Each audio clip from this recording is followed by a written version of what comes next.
চীন সফরে যখন ডক্টর মোহাম্মদ ইউনূস তার এক বক্তব্যে যেন কেঁপে উঠেছে ভারত।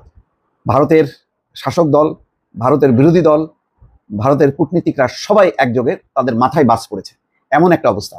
দেখেন, সম্ভবত ডক্টর মোহাম্মদ ইউনূস জায়গা মতো হাত দিছে। সেই জায়গাটা কি? 7 সিস্টার্স নিয়ে একটা বক্তব্য দিয়েছে। তিনি বলেছেন যে ভারতের পূর্বাঞ্চলের রাজ্যগুলো হচ্ছে স্থলবেষ্টিত, অর্থাৎ ল্যান্ড লকড। সেখানে সমুদ্রের সঙ্গে তাদের কোনো যোগাযোগ নেই। ওই অঞ্চলের একমাত্র উৎস বাংলাদেশের সমুদ্র অঞ্চল।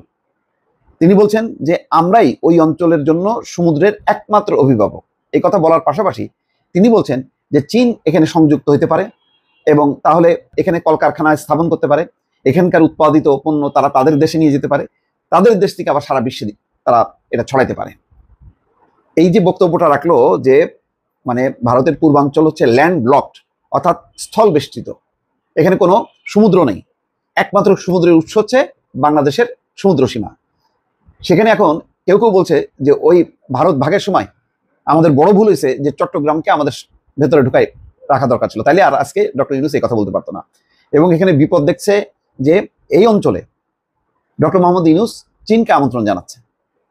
এবং ভারতের তো ভয় বাংলাদেশকে নিয়ে না, ভারতের ভয় হচ্ছে চীনকে নিয়ে। চীন যদি ঢুকে পড়ে তাহলে ওই যে বলছে যে ভারতের পূর্বাঞ্চলের 7 সিস্টার্স 7টা রাজ্য তারা যে মানে ল্যান্ড লকড, তখন সত্যি সত্যি লকড হয়ে যাবে, এই ভয়ে তারা অস্থির। তার মানে তখন পূর্বাঞ্চলের এই রাজ্যগুলো স্বাধীন হওয়ার চেষ্টা করবে।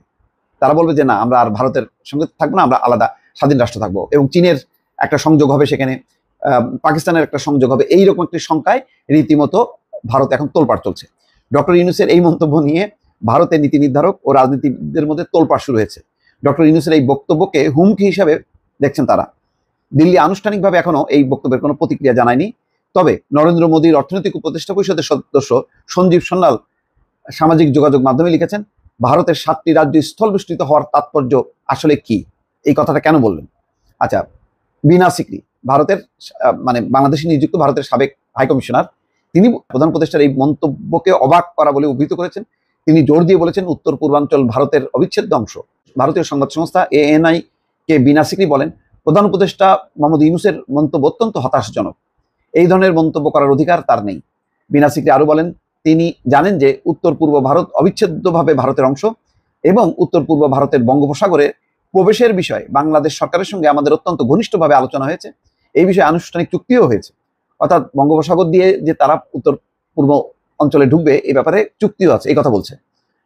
ভারতের এই কূটনীতিক ভারতের মূল ভূখণ্ড থেকে 7 সিস্টার্স বাংলাদেশের ট্রানজিট দেওয়ার বিষয়টি উল্লেখ করে বলেন, আমি বাংলাদেশকে একটি বিষয় খুব স্পষ্টভাবে বলতে পারি, যদি তারা উত্তর পূর্ব ভারতকে সংযোগের অধিকার দিতে আগ্রহী না হয় তবে তারা জলপথের অধিকার হিসাবে কোনো অধিকার আশা করতে পারে না। তাই তাদের এটি খুব স্পষ্টভাবে জানা উচিত এবং এই বিষয়ে তাদের কোনো ভুল ধারণা রাখা উচিত নয়। আমাদের এই বিবৃতির নিন্দা জানানো উচিত।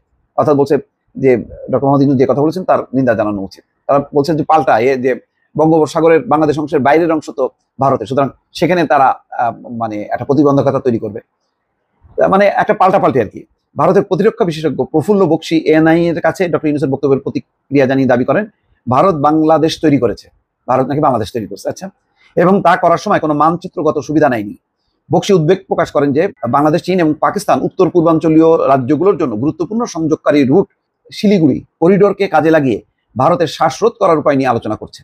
মানে ডক্টর মোহাম্মদ ইউনূস চীনে গিয়ে নাকি ওই আলোচনা করছে যে শিলিগুড়ি করিডোরকে কাজে লাগিয়ে ভারতকে শ্বাসরোধ করার চেষ্টা করছে। বক্সী বলেন, আমরা বাংলাদেশ তৈরি করেছি, বাংলাদেশ তৈরি করার সময় আমরা মানচিত্রগত কোনো সুবিধা নেইনি। বাংলাদেশ, চীন এবং পাকিস্তান সম্প্রতি চিকেন স্নেক অর্থাৎ শিলিগুড়ি করিডোর এবং ভারতের গলা চেপে ধরে সুবিধা নেওয়ার বিষয়ে কথা বলেছে। এখন বাংলাদেশ বলছে চীনের সাহায্য করা উচিত এবং শিলিগুড়ি করিডোরের উপর নির্ভরশীল 7টি ল্যান্ডলক রাজ্যে প্রবেশ করা উচিত। তিনি বাংলাদেশকে হুমকি দিয়ে আরো বলেন, তারা বুঝতে পারছে না যে আমরা বাংলাদেশের বিপরীত দিকে একই কাজ করতে পারি, অর্থাৎ সমুদ্রের বাইরে, বাংলাদেশ অংশের বাইরে আমরা সমুদ্রের উপর তাদের টুটি চেপে ধরতে পারি। তিনি আশ্বাস দেন ভারত সরকার পরিস্থিতি সম্পর্কে অবগত এবং ব্যবস্থা নিয়েছে। তিনি বলেন ভারত সরকার এই নিয়ে মিডিয়ার কাছে ছুটে গিয়ে হইচই করবে না, সরকার ইতিমধ্যেই ব্যবস্থা নিয়েছে। এমনকি ইউনূসও জানেন ভারত কি করতে চলেছে। বাপরে, তাই নাকি? কি করতে চলছে? ইউনূসকে মানে ধাক্কা দিয়ে ফেলে দেবে? ভারতের 7 সিস্টার্স একটি আসাম রাজ্য। এই রাজ্যের মুখ্যমন্ত্রী সীমান্ত বিশ্ব শর্মা বলেছেন, বাংলাদেশের অন্তর্বর্তী সরকারের মোহাম্মদ ইউনূসের ভারতের উত্তর পূর্বাঞ্চলের 7টি রাজ্যকে স্থলবেষ্টিত উল্লেখ করে এবং বাংলাদেশকে সমুদ্রের অভিভাবক হিসেবে স্থাপন করার বিবৃতিটি আপত্তিকর এবং তীব্রভাবে নিন্দনীয়। সামাজিক যোগাযোগ মাধ্যমে ছড়িয়ে পড়া ডক্টর ইউনূসের ওই বক্তব্যের ভিডিওতে বলতে তাকে শোনা যায়, আমরা এই পুরো অঞ্চলের জন্য সমুদ্রের একমাত্র অভিভাবক। সুতরাং এটি এক বিশাল সম্ভাবনা উন্মোচন করে। সুতরাং এটি চীনা অর্থনীতির একটি সম্প্রসারণও হতে পারে। পণ্য তৈরি করা, উৎপাদন করা, বিপণন করা এবং তা আবার চীনে নিয়ে যাওয়া এবং বাকি বিশ্বে তা ছড়িয়ে দেওয়ার সুযোগ হতে পারে এখানে। ডক্টর ইউনূসের বক্তব্যের প্রতিক্রিয়ায় আসামের মুখ্যমন্ত্রী সামাজিক যোগাযোগ মাধ্যমে এক্সে লেখেন, এই মন্তব্যটি ভারতের কৌশলগত চিকেন স্নেক করিডোরের সঙ্গে জড়িত দীর্ঘস্থায়ী দুর্বলতার ন্যারেটিভকেই তুলে ধরে। পোস্টে বিশ্ব শর্মা মূল ভূখণ্ড থেকে উত্তর পূর্ব ভারতে যাওয়ার জন্য বিকল্প সড়ক পথ তৈরিরও আহ্বান জানান। তিনি বলেন, চিকেন স্নেক করিডোরের নিচে এবং চারপাশে আরো শক্তিশালী রেল এবং সড়ক নেটওয়ার্ক তৈরি করা অপরিহার্য। এছাড়া উত্তর পূর্বকে ভারতের ভূখণ্ডের সঙ্গে সংযোগকারী চিকেন স্নেককে কার্যকরভাবে এড়িয়ে যাওয়ার বিকল্প সড়ক পথ অনুসন্ধানে অগ্রাধিকার দেওয়া উচিত। যদিও এটি উল্লেখযোগ্য প্রকৌশলগত চ্যালেঞ্জ তৈরি করতে পারে, তবু দৃঢ় সংকল্প এবং উদ্ভাবনের মাধ্যমে তা অর্জন করা সম্ভব। তো দর্শক বুঝতে পারছেন যে মানে চীনে যে ওই এক বক্তব্য যে আমরা এই অঞ্চলের সমুদ্রের একমাত্র অভিভাবক, এবং যেহেতু সেভেন সিস্টার্স উত্তর পূর্বাঞ্চলীয় রাজ্যগুলি ল্যান্ডলক এবং একমাত্র উৎস এখানে পানিপথে বা জলপথে যে সেটা সমুদ্র, সেটা বাংলাদেশের অংশ।